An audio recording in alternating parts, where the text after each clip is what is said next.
Alors, on va continuer la prédication de la semaine dernière. Qui était là ou qui a pu écouter pendant la semaine la prédication de la semaine dernière? Parce que c'est la suite aujourd'hui. C'est pour ça que vous êtes venus, en fait, c'est pour la suite. Les gens aiment les séries maintenant. On passe des heures devant des séries, et plus elle est longue, mieux c'est. Donc ici, c'est la deuxième, et il y en aura encore 427 après, sur le même sujet. La semaine passée, nous avons parlé d'une manière d'avoir une vie centrée sur la croix, et cette manière d'être centré sur la croix, c'était de se méfier du légalisme. Vous vous souvenez de cela? On avait essayé d'expliquer la grande différence et la chose à ne pas confondre, les choses à ne pas confondre la justification avec la sanctification. La justification, c'est Dieu qui l'accomplit une fois pour nous. La sanctification, c'est une collaboration qui commence à partir de la justification où Dieu veut nous transformer petit à petit avec notre collaboration. Et plus tu collabores, plus ça va vite. Moins tu collabores, plus c'est long. Et généralement, quand c'est long, c'est pas terrible, la sanctification. Donc je vous encourage à collaborer. On avait pris l'exemple du tourneur d'assiettes qui fait de plus en plus de choses et qui oublie finalement qu'il ne fait plus tourner les choses par amour pour Dieu, mais il fait tourner les choses pour gagner l'amour de Dieu. Aujourd'hui, je voudrais vous parler d'un autre piège dans lequel nous tombons presque tous aussi, de plus en plus souvent, en plus, surtout dans la société dans laquelle nous vivons, qui nous empêche d'avoir une vie centrée sur la croix, c'est la dictature des émotions. Vous avez déjà entendu cela? La dictature, l'esclavage des sentiments, des émotions. Les médias jouent là-dessus, la publicité joue là-dessus. Les gouvernements jouent là-dessus. On fait régner la peur, parce qu'on sait que quand on a peur, on consomme plus. On fait régner la peur pour garder le pouvoir.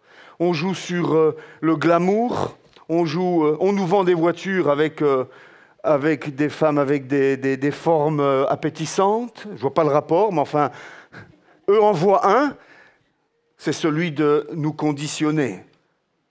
Nous sommes esclaves de nos émotions si nous ne sommes pas sur nos gardes. Nous pouvons prendre des décisions sur base d'émotions. La publicité joue là-dessus aussi. Aujourd'hui, on ne nous parle plus, les gouvernements et les gens qui ont un message à faire passer n'essayent plus de nous atteindre au niveau de la raison. Ils essayent de nous atteindre au niveau de nos émotions. On essaye de nous toucher au niveau des émotions pour que nous prenions des décisions qui vont dans le sens de ce qu'eux désirent, mais qui ne sont pas toujours les bonnes décisions. Pour pouvoir avoir une vie centrée sur la croix, frères et sœurs, il faut arrêter de se laisser dominer par nos sentiments. Il faut pouvoir prendre du recul par rapport à nos émotions, par rapport à nos ressentis. Un célèbre pasteur du siècle dernier, qui s'appelait Martin Lloyd-Jones, que j'aime beaucoup lire, disait ceci: « La plus grande partie de l'insatisfaction que nous pouvons vivre est due au fait que nous nous écoutons beaucoup trop au lieu de nous parler à nous-mêmes. » On va essayer de développer ça. Peut-être que tout le monde ne saisit pas la nuance là. Donc selon lui, le problème de l'insatisfaction que nous pouvons vivre vient du fait que nous prenons beaucoup trop de temps et nous mettons beaucoup trop d'importance à nous écouter nous-mêmes plutôt qu'à nous parler à nous-mêmes. Je prends un exemple. Il est 5 heures du matin, 5h30, 6 heures pour certains, je ne sais pas, peu importe, il est tôt. La ville dort encore, le village dort encore et le réveil matin sonne.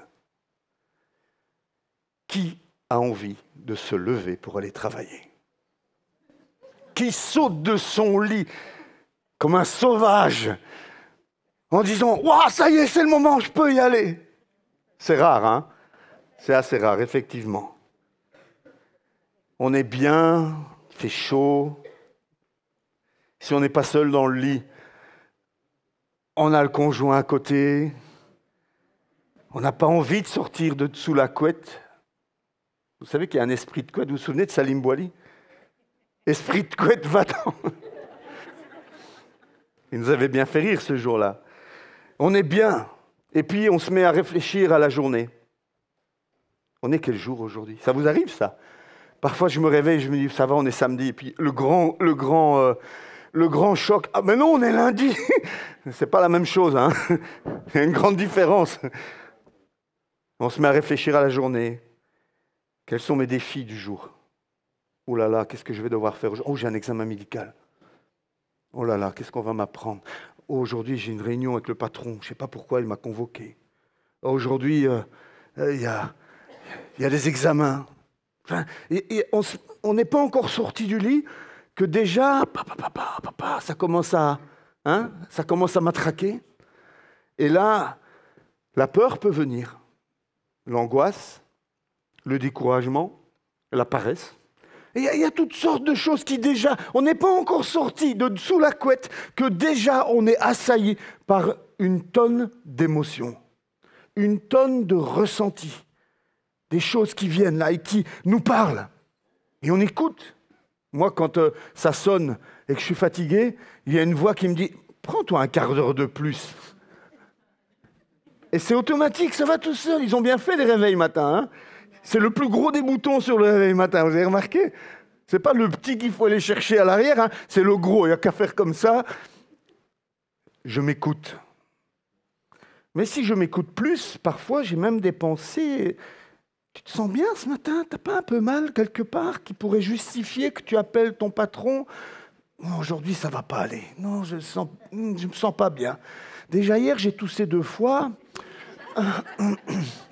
Peut-être que si je sors, ça va empirer. Et donc, je vais peut-être rendre service à mon patron en prenant congé aujourd'hui. Comme ça, je ne serai pas malade toute la semaine. Enfin bon, vous voyez, on est bon. Hein, et ça va super vite. Hein, parce que les pensées vont, je ne sais pas à quelle vitesse plus que les paroles, mais on est capable de... D'ailleurs, parfois, on est capable de construire un rêve qui dure une éternité sur juste la sonnerie du réveil. Vous avez déjà vécu ça? C'est dingue. C'est la sonnerie du réveil qui me fait entrer dans un rêve.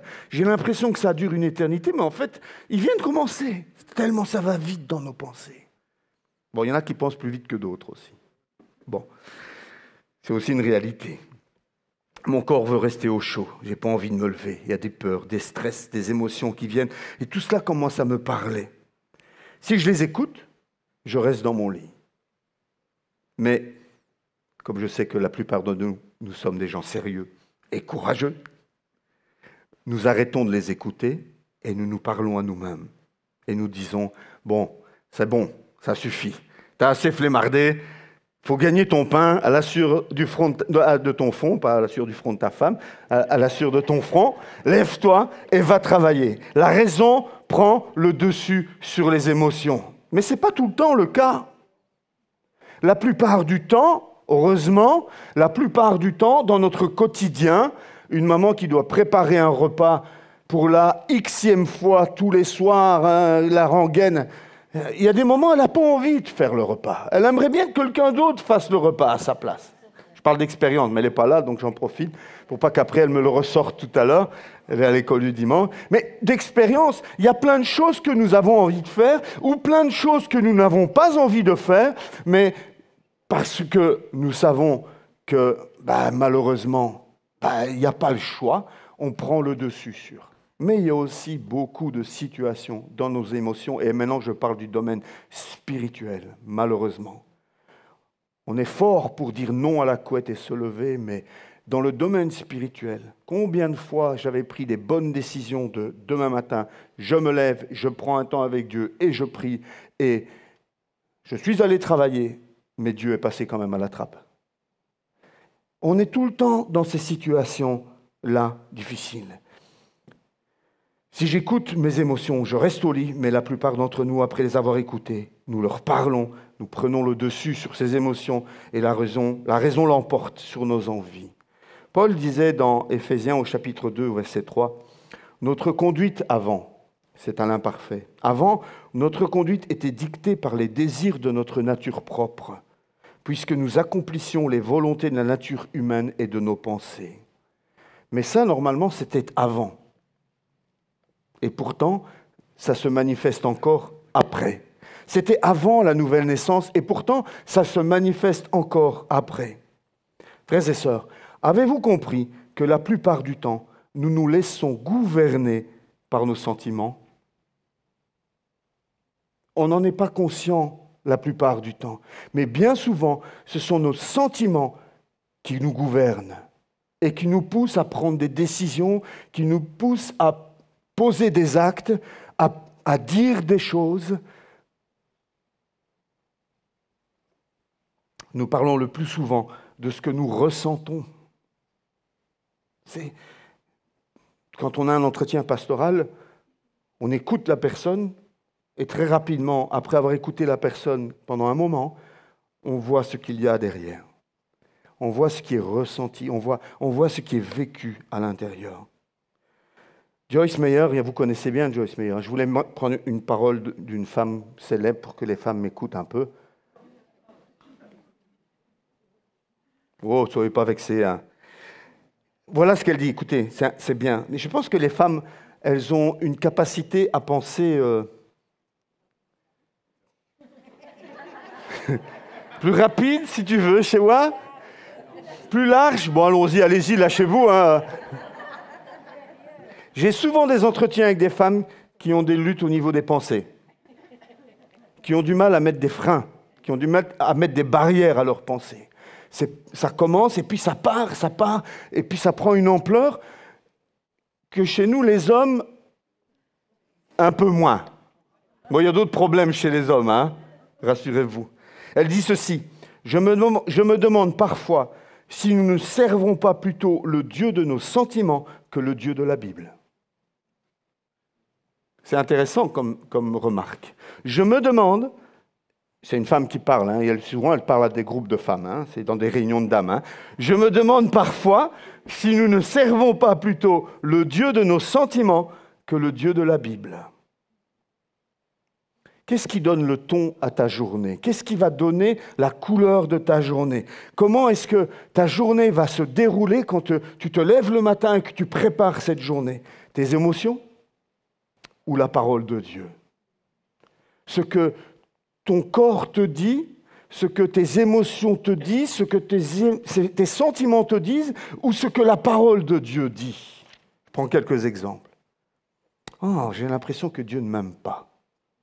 Qui a déjà eu cette impression, suite à un événement, suite à un mauvais choix, cette impression que Dieu ne nous aime plus? Il n'y a que moi, apparemment. Ah! Est-ce que c'est vrai? Ben non.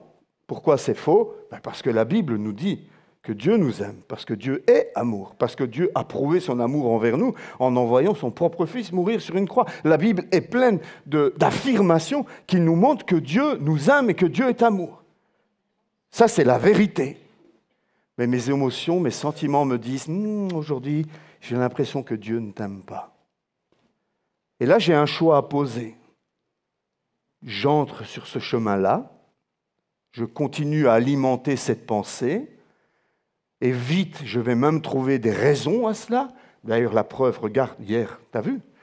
S'il t'aimait vraiment, et ça commence. Et c'est comme la boule de neige qui roule sur une pente. Là. Vous voyez, au début, c'est une toute petite boule, et plus vous laissez aller vos pensées, plus vous ne faites pas attention, et vous continuez à vous écouter, à écouter vos émotions, plus ça va prendre de l'ampleur. Alors que si, dès le départ, cette pensée vient, et vous lui parlez, et vous lui dites « Non ». C'est un mensonge. La Bible dit que. C'est ce que Jésus a fait dans le désert pendant la tentation, non?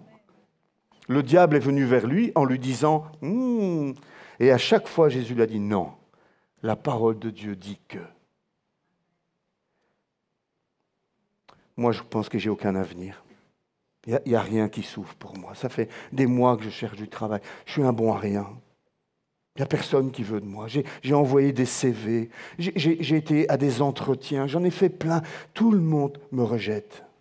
Je ne vaux rien. Je suis un bon à rien. Il n'y a pas d'avenir pour moi. Est-ce que c'est vrai? C'est ce que tes émotions te disent. Et le diable se sert évidemment de cet instrument. La Bible dit que Dieu a des projets de paix et de bonheur pour nous. La Bible dit que notre Dieu est un papa qui nous aime et qui veut notre bien et qui veut que nous soyons. Il a un projet, il a une destinée. Il y a des œuvres qui sont préparées d'avance pour que nous les accomplissions. Dieu a un projet, tu n'es pas né du fruit du hasard. Lorsque tu es né, c'est parce que Dieu a eu une pensée, c'est parce que Dieu a eu un projet. Oh, j'aimerais bien que ça s'accomplisse. Oh, je voudrais bien que ça se mette en place. Ok, boum, Timothée est né. Dieu a un projet pour chacun d'entre nous. Tu as le choix d'écouter tes émotions ou tu as le choix d'écouter la parole de Dieu. J'ai peur. J'ai peur parce qu'il ne me reste plus que 100 € et on est le 15 du mois. Je n'ai déjà plus que 100 € sur mon compte. Je ne finirai pas le mois. Ça va être la catastrophe.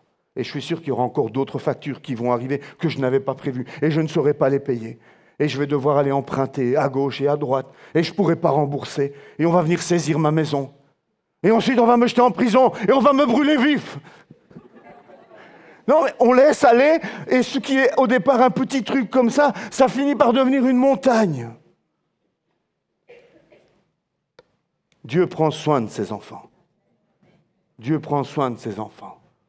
Et s'il s'occupe des petits oiseaux, s'il s'occupe des fleurs des champs, c'est ce que la Bible nous dit, alors il s'occupera aussi de nous. Et il veillera à ce que nous ne manquions de rien. Ah purée, j'ai une douleur dans le ventre, là, ça fait une semaine.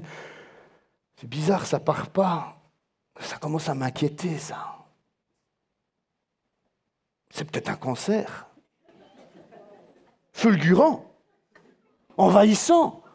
Et peut-être même mes enfants vont l'attraper tellement c'est contagieux. J'exagère évidemment, mais...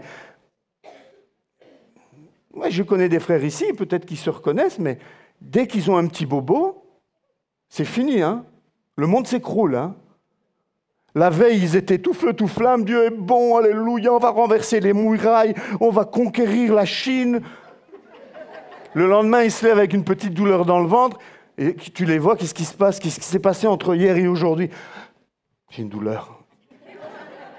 Je dis, mais ta foi et ta joie d'hier et ta paix d'hier, elles sont où? Frères et sœurs, nous écoutons trop nos émotions.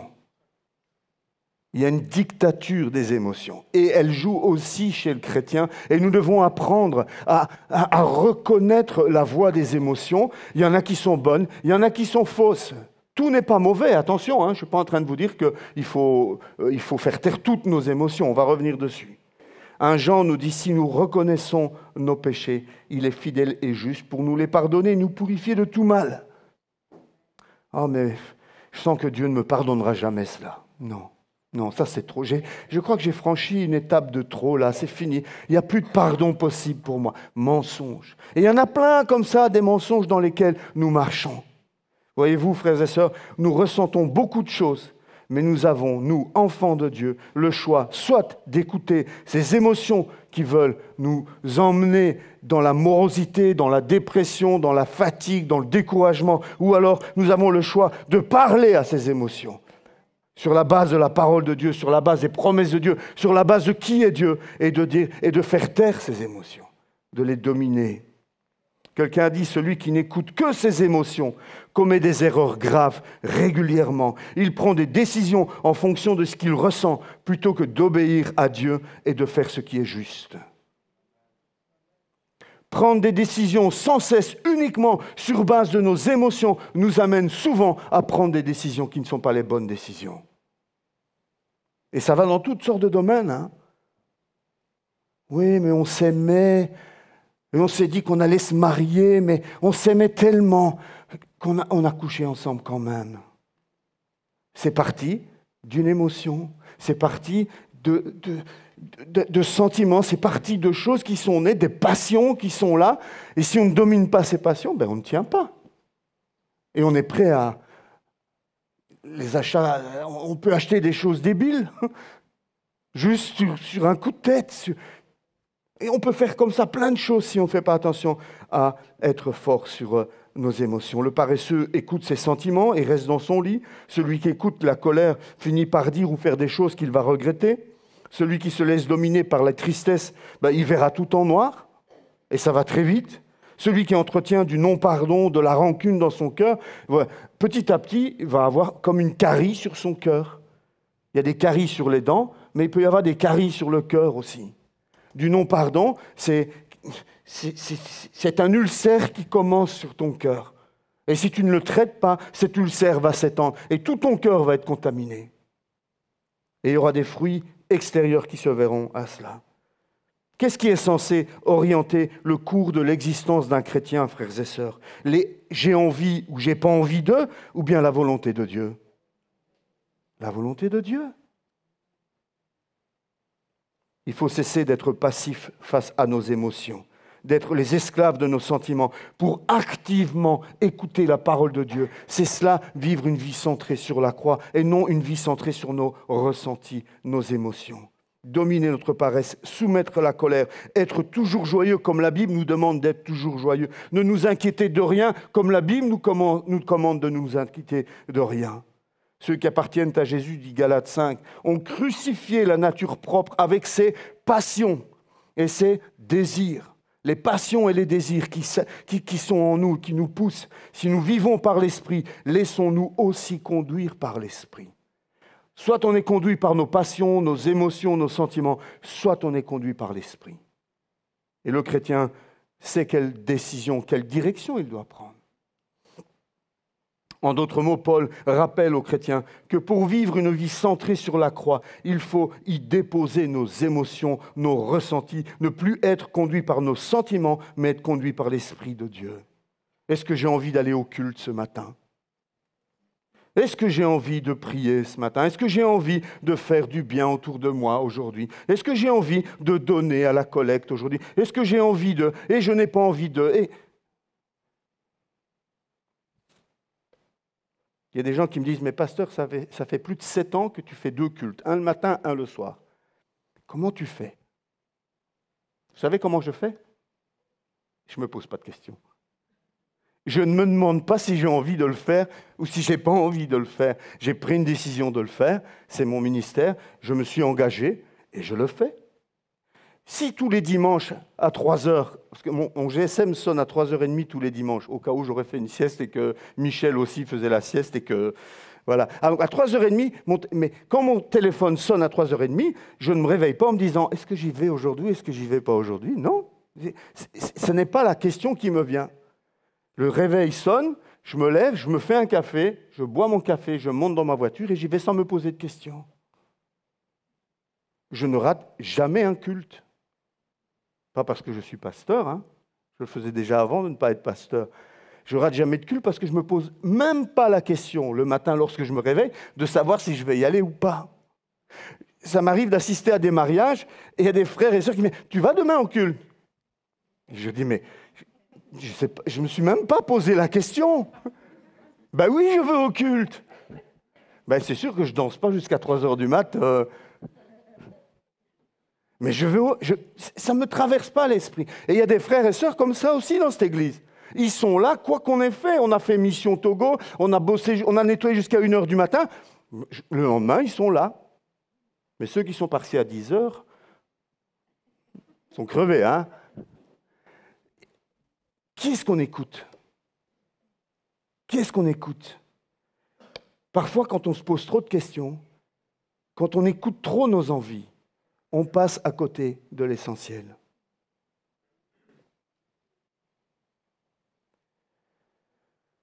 Nous ne marchons plus selon ce que nous pensons, mais selon ce que Dieu pense, lorsqu'on est né de nouveau. En tout cas, c'est le chemin sur lequel Dieu veut nous faire avancer dans cette sanctification. Tout doucement, petit à petit, j'arrête de vivre selon ce que je veux, ce que je pense, mais je commence vraiment à me centrer sur ce que Dieu veut. À celui qui est ferme dans ses sentiments, dit Ésaïe, à celui qui est ferme dans ses sentiments, tu assures la paix parce qu'il se confie en toi.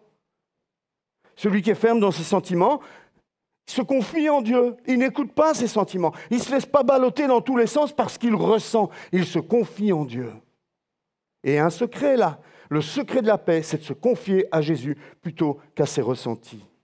Les sentiments et les émotions sont un don que Dieu nous a offert pour enrichir notre vie, mais ils ne sont pas donnés par Dieu pour diriger notre vie.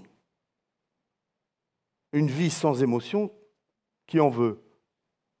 Une vie sans sentiment, qui vous dit ça? Personne. C'est vraiment un cadeau de Dieu. En fait, ça vient de Dieu. Il est lui-même amour. Lui-même peut ressentir de la tristesse. Il est émotion. Nous sommes faits à son image. C'est un don de Dieu, offert pour enrichir nos vies. Les émotions, elles sont puissantes. Avec des émotions, nous pouvons décider d'ouvrir notre portefeuille et de donner 100 € à un pauvre dans la rue. Voilà, une action comme ça. Mes émotions, waouh! Mais nos émotions peuvent nous amener à nous donner la mort aussi. Les émotions, c'est puissant. Ça doit être canalisé, ça doit être contrôlé. Moi, je sais que j'ai fait parfois des gestes où j'ai donné des choses. Après coup, je me disais, je n'ai pas agi en écoutant la voix de Dieu. J'ai agi sur une impulsion. J'ai agi sur une émotion. Et après, j'ai appris que la personne n'avait absolument besoin de rien. Et que j'aurais mieux fait de donner à quelqu'un d'autre. Parce que j'ai agi sur le coup de l'émotion. Que faire? Aligner nos émotions sur la parole de Dieu. Ne pas les écouter, mais les dominer. Lorsqu'elles contredisent la parole de Dieu, non. Je dis non, je dis stop. La guerre peut être parfois terrible entre nos émotions et notre volonté. Nos sentiments sont de grands menteurs. Vous connaissez Eugène Peterson? Oui? C'est un monsieur qui a écrit une transcription de la Bible qui s'appelle « Le Message ». C'est très intéressant pour ceux qui lisent l'anglais. Elle n'est pas traduite en français, désolé. Mais il écrit ceci: « Nos sentiments sont de grands menteurs. » C'est un homme de Dieu, cet homme. Il sait de quoi il parle. « Nos sentiments sont de grands menteurs. Si nous, chrétiens, nous n'adorions que lorsque nous en avons envie, il y aurait très peu d'adoration. Nous croyons que si nous ressentons quelque chose, alors il y a de l'authenticité. Mais ce n'est pas toujours vrai. Ce n'est pas parce que tu ressens les choses que c'est vrai. Et l'inverse est valable aussi. Et il dit, mais la sagesse de Dieu dit autre chose. Nos actions produisent de nouveaux sentiments plus vite que nos sentiments produisent de nouvelles actions. Ouais, là, je vois les points d'interrogation sur les fronts. Moi aussi, il m'a fallu le relire 3 fois, je vous rassure. Nos actions produisent de nouveaux sentiments plus vite que nos sentiments produisent de nouvelles actions. C'est-à-dire que le fait de prendre la décision, de ne pas écouter, mais de faire les choses, va produire en moi des sentiments plus rapidement, mais des bons sentiments. Alors que mes sentiments vont souvent me pousser à l'inaction. La Bible considère les émotions comme fondamentalement bonnes. Dieu nous a fait à son image et Dieu ressent des émotions. Il y a sa joie, sa haine du mal, c'est une émotion. La colère, c'est une émotion. Sa compassion, son amour, ce sont des modèles pour nos propres émotions à nous. Nous pouvons regarder à ces émotions pour pouvoir voir si nos émotions sont à son diapason. C'est un Dieu ému de compassion pour ses enfants. C'est un Dieu qui veut des fêtes. Dans l'Ancien Testament, c'est plein de fêtes. Parce que Dieu est un Dieu de joie, un Dieu de fêtes, un Dieu qui veut que ses enfants se réjouissent. Mais c'est aussi celui qui pleure devant le tombeau de Lazare. Les émotions, ce n'est pas un péché.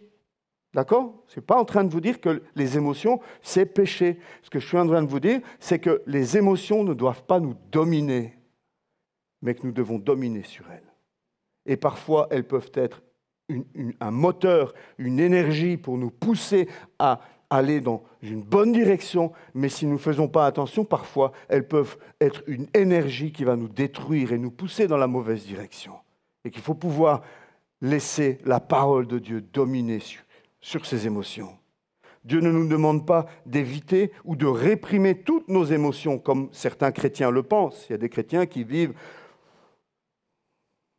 comme s'ils étaient dans un enterrement 24 heures sur 24. Attention, non, ne souris pas, attends, il y a un mort là, non. Ce n'est pas ce que Dieu nous demande. Il ne nous demande pas de réprimer ou d'éviter les émotions. Mais Dieu ne nous appelle pas non plus à accepter toutes les émotions, dans toutes les conditions. Ça, c'est le monde qui le propose. Faisons tout ce qu'on a envie. Faisons tout ce qu'on ressent. Fais comme bon te semble. Fais ce que ton cœur te dit. Ça ne veut rien dire, hein?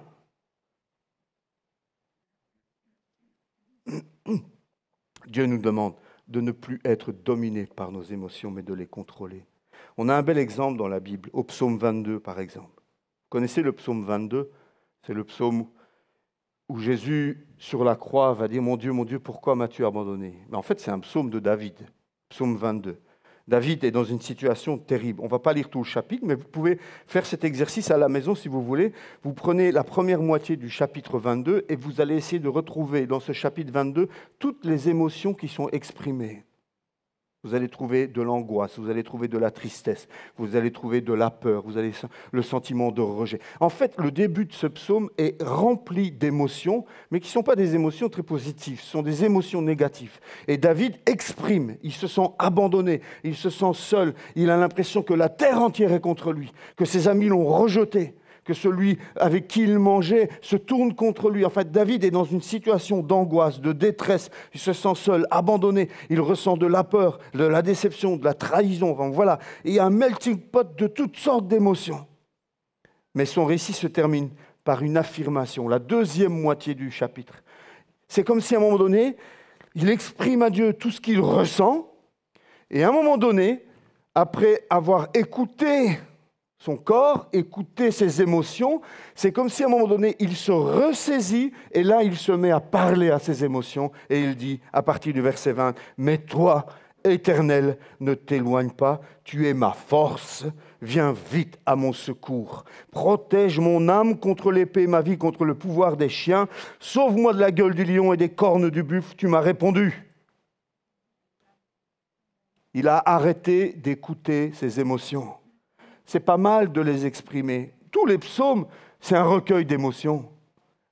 Les psaumes, c'est un recueil d'émotions.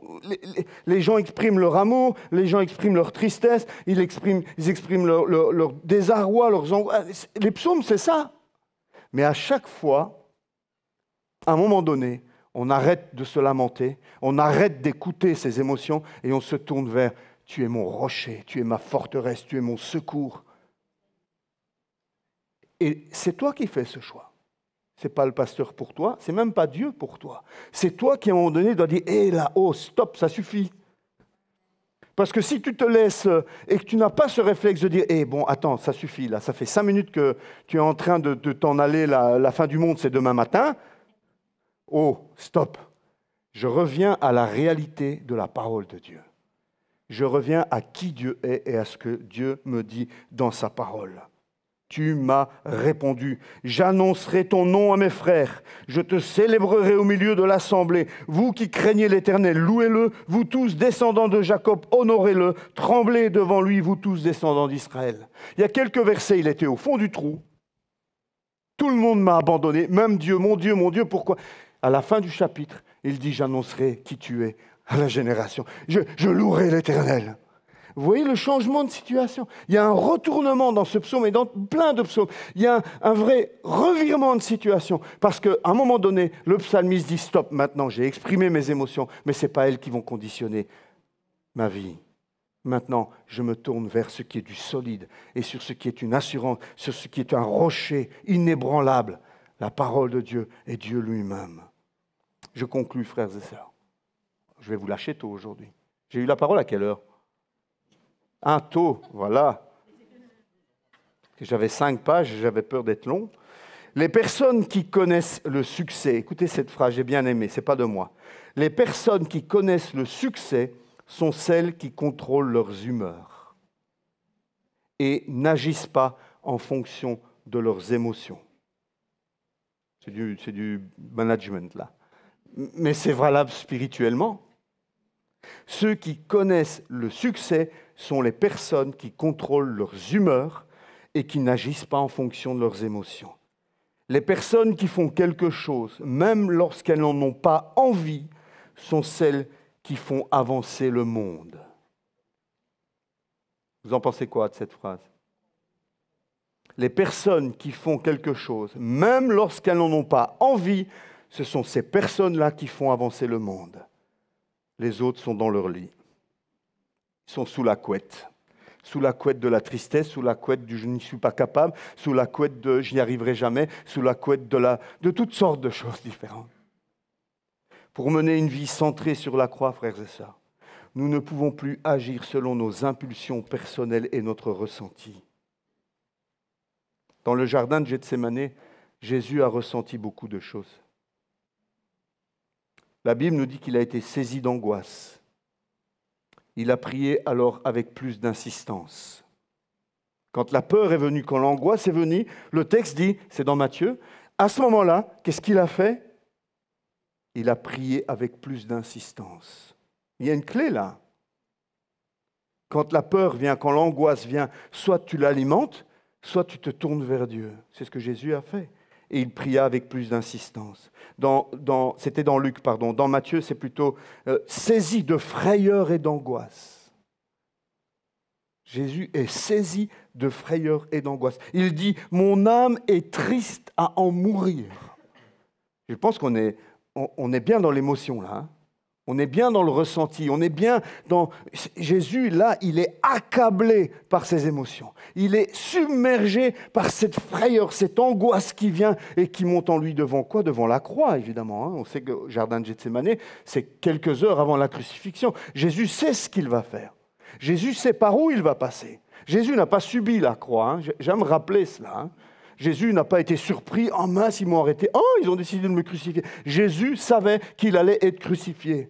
Et Jésus savait que sur cette croix, ce n'est pas seulement les douleurs physiques qu'il redoutait, c'est d'être fait pécher à notre place. Lui, le 3 fois saint, allait devenir péché à notre place. C'est une horreur pour lui. C'est quelque chose de... On ne peut pas le comprendre. C'est simple, on ne peut pas comprendre. Nous n'arrivons pas aujourd'hui, dans notre chair, avec notre compréhension des choses, avec notre nature pécheresse, nous n'arrivons pas à comprendre en quoi cela angoissait Jésus. Nous pouvons essayer de l'imaginer, nous pouvons essayer de mettre des mots dessus, mais le jour où Jésus va nous révéler cette angoisse, nous comprendrons. Jésus ne redoutait, bien sûr qu'il redoutait en tant qu'homme les flagellations et les clous, mais ce que Jésus redoutait le plus, c'est le moment où il allait être fait pécher pour nous, où la malédiction allait venir sur lui au lieu de venir sur nous, au moment où il allait donner sa vie. Et dans cette angoisse, Jésus dit, « Père, éloigne de moi cette coupe.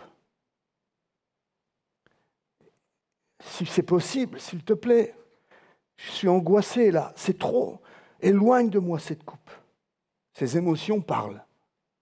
Et après, il se ressaisit. Et qu'est-ce qu'il dit? Toutefois, non pas ce que je veux, mais ce que tu veux. Il fait taire ses émotions. Il réaligne ses émotions sur la volonté de Dieu. Il sait qu'il est venu pour cela. Il a donné son accord. Il est venu volontairement donner sa vie pour nous. Il est submergé par des émotions qui lui disent « prends la fuite ». Il est submergé par une angoisse qui lui dit « mais allez, sauve-toi de là, tant pis pour les hommes ». Et il dit « non, Père, non pas ce que là, mes émotions me demandent de faire, mais ce que toi, tu attends de moi. » Et c'est aller jusqu'à la croix. C'est aussi quelque chose qui nous parle, frères et sœurs, parce que bien souvent, cet aspect-là, nous, on ne veut pas. On veut bien des émotions, on veut bien renoncer à des émotions, à condition que ça nous apporte des choses positives. Mais parfois, c'est aller jusqu'à dire, non, je renonce à écouter mes émotions parce que je veux obéir à Dieu. Je prends un exemple tout simple. Tu es au boulot, les collègues sont autour de la table, c'est le lunch, et on commence à se moquer de Jésus autour de la table. Et à un moment donné, on te dit, mais Mathieu, toi, tu n'es pas aussi, tu ne vas pas à l'église, t'es pas. J'ai entendu dire que tu étais stagiaire pasteur, tu es aussi chrétien? Et ils sont une vingtaine là autour de toi, c'est du vécu, hein. Et on commence à rigoler, à se moquer. Alors, tu es chrétien ou tu n'es pas chrétien? Et là, la peur monte, peut-être la honte, tu ne sais pas. Tu te dis, mais purée, qu'est-ce que je fais là? Je m'affirme pour mon sauveur, tant pis pour les colibets, tant pis peut-être même certains ont peur de parler de Jésus dans leur boulot par peur de perdre leur travail. Non, tant pis. Ou bien tu laisses ta peur dicter ton comportement. Il y en a plein des exemples comme ça, plein. Jésus est un beau modèle pour nous. Apprenons, frères et sœurs, à dominer toutes ces émotions qui nous emprisonnent si facilement. La colère, la paresse, la révolte, la désobéissance, le découragement. Plein d'émotions qui peuvent pourrir notre vie, qui viennent polluer nos journées, et même nos nuits parfois, qui viennent polluer nos relations avec le conjoint, avec nos enfants, avec nos amis, avec nos frères et sœurs. Quand est-ce que l'Église va dire « stop maintenant » ? Stop maintenant. Ce sont les poisons de la vie. Ils nous empêchent d'entreprendre, de nous lancer dans de nouvelles aventures. Dieu nous défie, Dieu nous propose de commencer quelque chose de nouveau. Et tout de suite, la peur, oui mais non, oui mais il n'y aura pas assez d'argent, oui mais on n'aura pas les moyens de le faire, oui mais les gens ne vont pas t'aider, oui mais, et puis tu fais rien. Si tu reçois une parole de Dieu pour faire quelque chose, il faut le faire. Mais sois sûr d'avoir reçu une parole de Dieu. On pousse, on prie, on cherche sa face. Écoutons moins nos émotions. Ne les laissons plus nous dicter nos choix ou conditionner nos humeurs, mais vivons centrés sur la croix. Soumettons nos ressentis, confrontons nos ressentis à la parole de Dieu. Et même lorsque nous écoutons des choses à la télévision, lorsque nous entendons des informations, ayons ce réflexe de dire « Ah oh là, purée, ça me touche cette histoire-là ». Ce matin, j'entendais à la radio, sur la première, en venant ici à l'église, l'interview d'un monsieur qui défend la forêt amazonienne. Et dans cette forêt amazonienne, il y a un peuple, il y a une tribu non atteinte, des gens qui vivent sans contact avec la civilisation et qui sont encore dans le chamanisme, etc. Et il y a toute une organisation qui milite pour qu'ils ne soient pas touchés par la civilisation, qu'il y a des Ménonites, c'est une forme de chrétiens évangéliques, qui essayent de les atteindre pour leur annoncer l'évangile. Et non, il faut les laisser dans l'état où ils sont. Mais est-ce que c'est pour ça que Jésus est venu sur cette terre ? Alors Jésus n'est pas venu pour qu'on détruise les forêts. Mais les peuples qui n'ont pas entendu parler de Jésus, qu'est-ce que la Bible nous demande de faire ? De les atteindre. Oui ou non ? Donc, je suis ému par ce que j'entends, parce que je dis, bah oui, quand même, allez, forêt vierge, non polluée, c'est bien, il faut préserver des zones comme ça, c'est extraordinaire. On découvre des nouvelles plantes, on découvre encore des nouveaux animaux, mais seulement au milieu de cette forêt, il y a un peuple non atteint qui est en train de mourir, qui ne va pas entendre parler du Christ. Donc, je dois pouvoir canaliser mes émotions, et pouvoir dire, d'un côté, je pense qu'il est bien de préserver, mais d'un autre côté, je ne vais pas jusque-là dans l'analyse de l'orateur, parce que d'un autre côté, je sais que la Bible me dit que l'Évangile doit être annoncé à toutes les nations. Vous voyez, parfois nos émotions peuvent nous jouer des tours. Parfois, on peut se laisser embrigader. Ah ben oui, c'est vrai, ah, ils ont raison, ah oui, c'est vrai, parce que ça nous touche. Attention, tout ce qui nous touche n'est pas vrai, frères et sœurs. Tout ce qui nous touche n'est pas nécessairement la volonté de Dieu. Nous devons avoir cette capacité de nous tourner vers la parole de Dieu. C'est pour ça qu'on vous encourage à la lire et à la connaître un minimum. Parce que si vous ne la connaissez pas et vous ne la lisez pas, vous ne serez jamais capable de pouvoir répondre et parler à vos émotions. Vous ne ferez que les suivre. Et c'est comme ça qu'on a des chrétiens yo-yo. Un jour en haut, un jour en bas, un jour en haut, un jour en bas. Parce qu'ils vivent au fil de leurs émotions. Et les émotions, on sait que c'est changeant. Un jour, je me lève de bonne humeur, le lendemain, je ne sais pas pourquoi, la bonne humeur est partie. Je fais quoi ? Je fais subir ça à tous ceux qui vivent avec moi ? Ou bien je dis, mais attends, stop là. Ok, j'ai des humeurs, c'est naturel. Aujourd'hui, ce n'est pas un jour avec, mais ce n'est pas une raison pour tirer la tronche toute la journée. Ce n'est pas une raison pour faire payer ça aux autres. Qu'est-ce que Dieu attend de moi ? Qu'est-ce que Jésus attend de moi ? Je suis un enfant de Dieu. Ok, eh bien, je me ressaisis et je me parle à moi-même. Je me tourne vers un psaume de joie et je fais quelque chose. Mais je ne laisse pas mes humeurs et mes sentiments dicter mes journées. D'un côté, le légalisme qui nous amène à essayer de gagner notre salut par nos propres efforts. D'un autre côté, cette manière d'écouter nos émotions tout le temps qui nous empêche de saisir les réalités de la croix, qui nous éloigne de la croix tout le temps. La croix, c'est la preuve que Dieu t'aime. Pourquoi doutes-tu de son amour? La croix, c'est la preuve que Dieu t'a pardonné. Pourquoi est-ce que tu es encore dans le non-pardon? La croix, c'est la preuve que ce que Dieu veut comme projet pour ta vie sont des bons projets. La Bible nous parle de tout ce que Dieu veut pour toi. Pour l'éternité, il a des projets pour toi, pour toute l'éternité. Pourquoi est-ce que tu écoutes ces paroles négatives qui s'élèvent en toi, alors que nous avons tout ce qu'il faut pour vivre en dehors de cela? Je vous propose de prier là-dessus avec moi ce matin. J'espère que ce n'était pas trop compliqué et que ça vous a parlé. J'espère que vous pouvez saisir cette réalité. Peu importe ce que je ressens quand je viens le dimanche matin, j'ai envie de louer Dieu ou j'ai pas envie de louer Dieu. Je suis venu pour louer Dieu, point. Peu importe ce que je ressens. Et bien souvent, je me mets en action et le sentiment vient après. Mais si j'attends que ce soit le sentiment de vouloir louer Dieu qui me pousse à passer à l'action, il ne vient pas. Ou il vient à la fin, quand il a fini le dernier accord. Je dis, ah, mais moi je suis prêt là. Ah ben non, c'est trop tard, c'est fini. Mais si je prends des décisions, si je dis, moi je suis venu pour louer Dieu, eh bien, le sentiment vient avec. L'action fait naître le sentiment. C'est valable dans plein d'autres domaines. Dans plein d'autres domaines. Décide d'aimer quelqu'un. N'attends pas d'avoir de l'amour pour quelqu'un. Décide d'aimer une personne. Et mets-toi en action pour prouver ton amour à cette personne, pour manifester de l'amour à cette personne. Et le sentiment va venir avec. Souvent, on attend le sentiment. On attend de le sentir. Ne le sens pas aujourd'hui. Bon, j'arrête. C'est bon. Je crois que vous avez compris, hein.